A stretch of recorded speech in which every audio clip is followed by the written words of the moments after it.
നമസ്കാരം. പശ്ചിമേഷ്യൻ യുദ്ധം കേവലം എണ്ണ വിപണിയെ മാത്രമല്ല ബാധിക്കുന്നത്. ജീവിതത്തിൻ്റെ എല്ലാ മേഖലയിലേക്കും ഇത് കടന്നു കയറുന്നുണ്ട്. എല്ലാ മേഖലയെയും ഇത് ബാധിക്കുന്നുണ്ട്. അതിൽ പ്രധാനപ്പെട്ട ഒരു മേഖലയാണ് ക്വാണ്ടം വിപണനം. ഗർഭധാരണം വർദ്ധിക്കാൻ പോലും ഈ മേഖല സാധ്യമാകുന്നുണ്ടെന്നാണ്. HIV ഉൾപ്പെടെയുള്ള ലൈംഗിക രോഗങ്ങളുടെ വ്യാപനവും വർദ്ധിക്കും. 8600 കോടി രൂപയുടെ കച്ചവടത്തെ യുദ്ധം സാരമായ രീതിയിൽ തന്നെ ബാധിച്ചിട്ടുണ്ട്. പശ്ചിമേഷ്യൻ സംഘർഷം എന്ന് അവസാനിക്കും എന്ന അനിശ്ചിതത്വം തുടരുകയാണ്.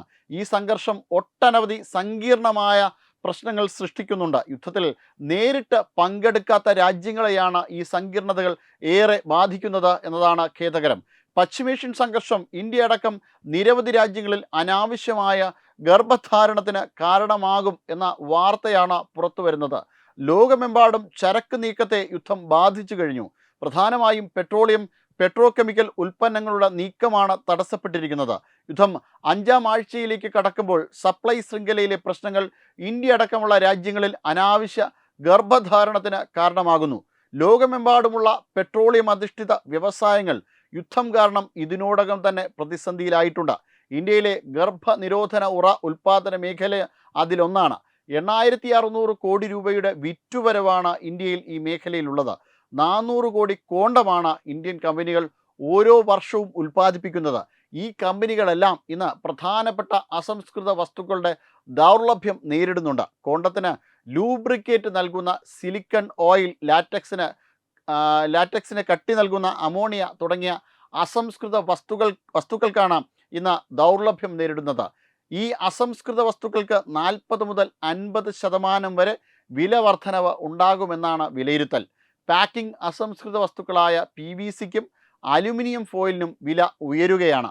ഗർഭനിരോധന ഉറയുടെ പ്രധാന ഉൽപ്പാദകരായ HLL life care, Mankind Pharma, Cupid തുടങ്ങിയവർക്കെല്ലാം ഓർഡറുകൾക്കനുസരിച്ച് ഉൽപ്പാദനം നടത്താൻ കഴിയാത്ത സാഹചര്യമുണ്ട്. അസംസ്കൃത വസ്തുക്കളുടെ ദൗർലഭ്യവും വിലക്കയറ്റവുമാണ് മേഖലയെ നിലവിൽ പ്രതിസന്ധിയിലാക്കിയിരിക്കുന്നത്.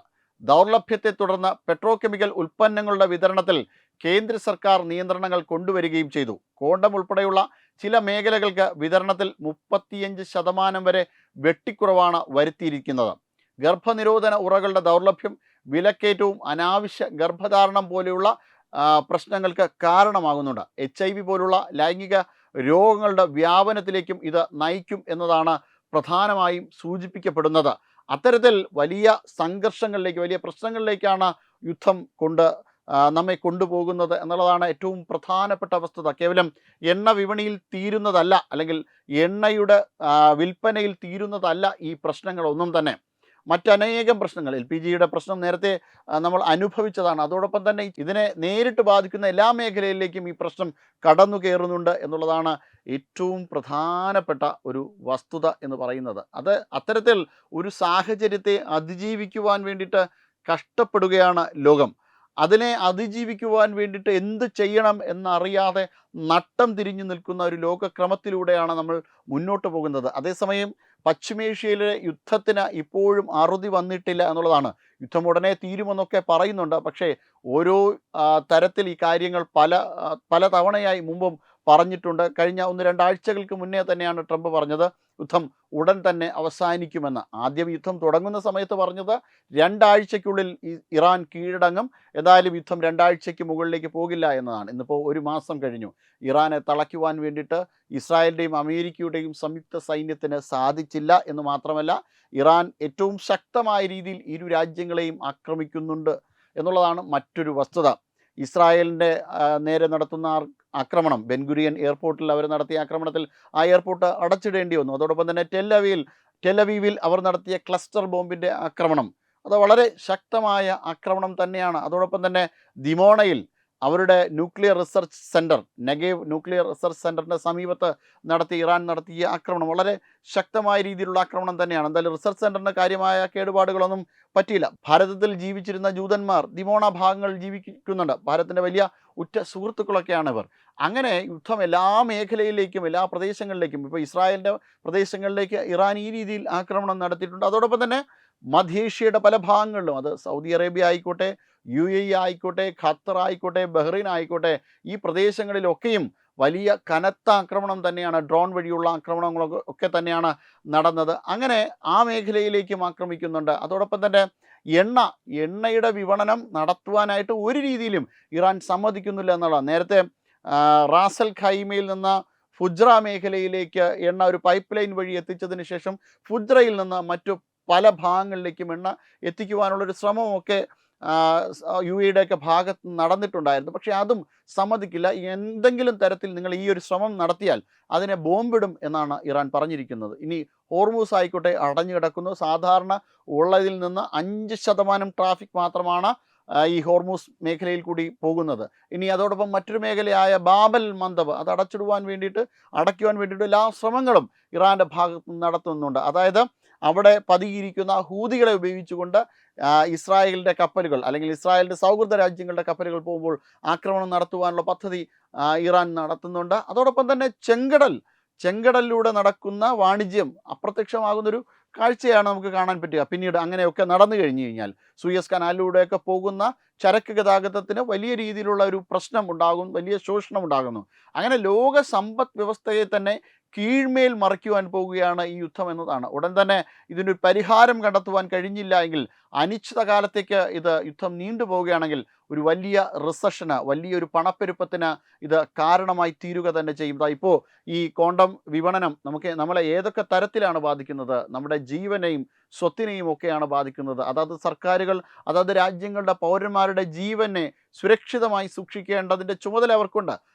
അതുകൊണ്ടാണ് നമ്മൾ അവരെ വോട്ട് ചെയ്ത് അധികാരത്തിൽ കയറ്റുന്നത്. എന്നാൽ ഇതൊന്നും നടപ്പിൽ വരുത്തുവാൻ പറ്റാത്ത ഒരു സാഹചര്യത്തിൽ കൂടിയാണ് ലോകം മുന്നോട്ട് പോകുന്നത് എന്നുള്ളതാണ് മറ്റൊരു പ്രധാനപ്പെട്ട സവിശേഷത. ഒരിക്കലും അംഗീകരിച്ചു കൊടുക്കുവാനായിട്ട് സാധിക്കില്ല. യുദ്ധമില്ലാത്ത സാഹചര്യത്തിൽ പോലും യുദ്ധം കൊടുമ്പിരി കൊണ്ടില്ലാത്ത സാഹചര്യങ്ങളിൽ പോലും അല്ലെങ്കിൽ യുദ്ധത്തിന് ആവശ്യമായിട്ട് ഇപ്പോൾ അറ്റാക്ക് ചെയ്യുന്നത് അതായത് സൈനിക താവളങ്ങളിലേക്കോ അല്ലെങ്കിൽ സൈന്യങ്ങൾക്ക് നേരെയല്ല, പൊതുജനങ്ങളുടെ ഏറ്റവും ആവശ്യമായ വിദ്യാലയങ്ങൾക്ക് നേരെ, ഹോസ്പിറ്റലുകൾക്ക് നേരെ, മരുന്ന് കയറ്റുമതി ചെയ്യുന്ന അല്ലെങ്കിൽ മരുന്ന് കൊണ്ടെത്തിക്കാൻ ഉപയോഗിക്കുന്ന വിമാനങ്ങൾക്ക് നേരെ, ഇങ്ങനെ പല മേഖലകളിലേക്കും യുദ്ധം കടന്നു കയറുന്നു എന്നതാണ്. അപ്പോൾ അവശ്യ സാധനങ്ങളൊന്നും എത്തേണ്ടിടത്ത് എത്തുവാനുള്ളൊരു സാഹചര്യം ഇപ്പോൾ നിലനിൽക്കുന്നില്ല. ഇറാൻ്റെ ഭാഗത്തേക്ക് ഇറാനെ ആക്രമിക്കുമ്പോൾ, ഇറാനെ വിദ്യാലയങ്ങളിലേക്കൊക്കെ ആക്രമിക്കുമ്പോൾ ഇറാൻ തിരിച്ചും ആ രീതിയിൽ തന്നെയാണ് ആക്രമിക്കുന്നത്.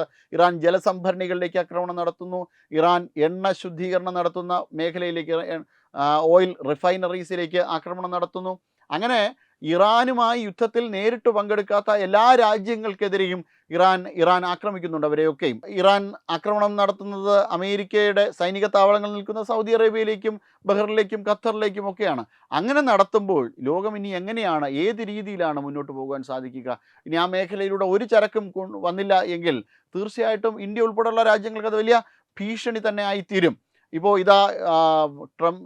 ഇറാൻ്റെ ഭാഗത്തുനിന്നുള്ള അധികാരികൾ പറഞ്ഞിരിക്കുന്നത് തങ്ങൾക്ക് ഈ യുദ്ധം നിർത്തുവാനായിട്ട് യാതൊരു ആവശ്യവുമില്ല എന്നുള്ളതാണ്. പക്ഷേ യുദ്ധം നിർത്തുവാനായിട്ട് ഏറ്റവും കൂടുതൽ ആവശ്യം അവർക്ക് തന്നെയാണ്. പക്ഷേ അമേരിക്കയെ സംബന്ധിച്ചിടത്തോളം ട്രംപിൻ്റെ ഒരു ജനപ്രീതി തന്നെ വളരെയധികം താഴോട്ട് പോയി 25% എത്തി നിൽക്കുകയാണ്. ഇനി അതോടൊപ്പം അവിടുത്തെ പ്രതിപക്ഷമായ ഡെമോക്രാറ്റ്സിൻ്റെ കാര്യം എടുത്താൽ അവരിത് ഒരിക്കലും അംഗീകരിക്കാൻ തയ്യാറായിട്ടില്ല. അവരെ ഒരു ശത്രു രാജ്യത്തെ പോലെയാണ് ട്രംപ് കണക്കാക്കുന്നതാണെന്നാണ് മറ്റൊരു വസ്തുത. അതോടൊപ്പം തന്നെ അവിടുത്തെ അമേരിക്കൻ സുപ്രീം കോടതിയെയും ട്രംപ് അതിനിശ്ചിതമായി വിമർശിച്ചു. അങ്ങനെ എല്ലാ മേഖലകളിലേക്കും ഈ യുദ്ധം കടന്നു കയറുമ്പോൾ ട്രംപ് നിസ്സംഗനായി നോക്കി നിൽക്കുകയും അല്ലെങ്കിൽ ഈ യുദ്ധത്തിനെ കൂടുതൽ പുരോഗമിപ്പിക്കുവാൻ വേണ്ടിയിട്ടുള്ള പ്രവർത്തനങ്ങൾ നടത്തുകയുമാണ് ചെയ്യുന്നത്. ഒട്ടും ആശാസ്യകരമായ രീതിയിലല്ല കാര്യങ്ങളെ മുമ്പോട്ട് കൊണ്ടുപോകാൻ ഉതകുന്നത്. എന്തായാലും ഈ യുദ്ധം ഭാരതത്തെ സംബന്ധിച്ചിടത്തോളം വലിയ നാശനഷ്ടം തന്നെയാണ് ഉണ്ടാക്കിയിരിക്കുന്നത്. അതോടൊപ്പം തന്നെ ഈ പറഞ്ഞതുപോലെയുള്ള ക്വാണ്ടം വിപണിയെ വളരെ സാരമായ രീതിയിൽ തന്നെ അത് പരിക്കേൽപ്പിച്ചിട്ടുണ്ട്. അതുവഴി നമുക്ക് ലഭിച്ചേക്കാവുന്ന ആഘാതങ്ങളുടെ കാര്യത്തിലും വളരെ ഗൗരവതരമായ ചർച്ച ആവശ്യം തന്നെയാണ്. Web desk Tatwamayi news. HIV അണുബാധ സന്തോഷപൂർണമായ ഒരു ജീവിതത്തിന് തടസ്സമല്ല. HIV അണുബാധയ്ക്ക് ഫലപ്രദമായ ചികിത്സ ഇന്ന് ലഭ്യമാണ്. ഇതിന് യഥാസമയം അണുബാധ കണ്ടെത്തുന്നതും കാലേക്കൂട്ടി ചികിത്സ നടത്തേണ്ടതും അത്യാവശ്യമാണ്.